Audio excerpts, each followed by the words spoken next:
Hi friends, இப்போ நான் பார்க்க போகிறேன்னா வெந்தயக்கீரையும் ஆலுவும் வச்சு ஒரு ஃப்ரை பண்ண போகிறேன். வாங்க எப்படி செய்யலான்னு பார்க்கலாம். 2 டேபிள் ஸ்பூன் ஆயில் விட்டுட்டு கடுகு, உளுத்தம்பருப்பு, கொஞ்சமாக சீரகம், வெங்காயம், கருவேப்பிலை, பச்சை மிளகாய், தக்காளி, பூண்டு பேஸ்ட், மஞ்சப்பொடி, மிளகாப்பொடி, தனியாப்பொடி, காஷ்மீரி மிளகாப்பொடி, கொஞ்சம் வாட்டர், வேக வச்ச உருளைக்கிழங்கு, வெந்தயக்கீரையை சேர்த்துருங்க. அப்படியே வெந்துடும்.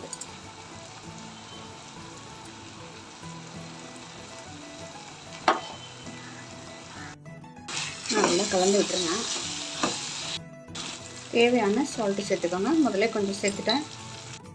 இந்த மாதிரி செஞ்சு பாருங்கள், சூப்பராக இருக்கும். வெந்தயக்கீரை தான் வந்து காஞ்ச பிறகு கஸ்தூரி மெட்டி சூப்பராக இருக்குது பாருங்கள். ரைஸுக்கு எல்லாத்துக்கும் சூப்பராக இருக்கும்.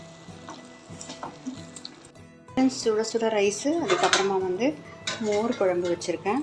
அதுக்கப்புறமா வந்து பாவக்காய் ஃப்ரை பண்ணியிருக்கேன். அதுக்கப்புறமா வந்து ஆலுவும் வெந்தயக்கீரையும் வறுத்துருக்கேன் பாருங்கள். சூப்பராக இருக்குது. இது வந்து ரைஸோட சப்பாத்தியோட சாப்பிட்டாலும் சூப்பராக இருக்கும். ஃப்ரெண்ட்ஸ், பிடிச்சி லைக் பண்ணுங்கள், சப்ஸ்கிரைப் பண்ணுங்கள் ஃப்ரெண்ட்ஸ். தேங்க்யூ.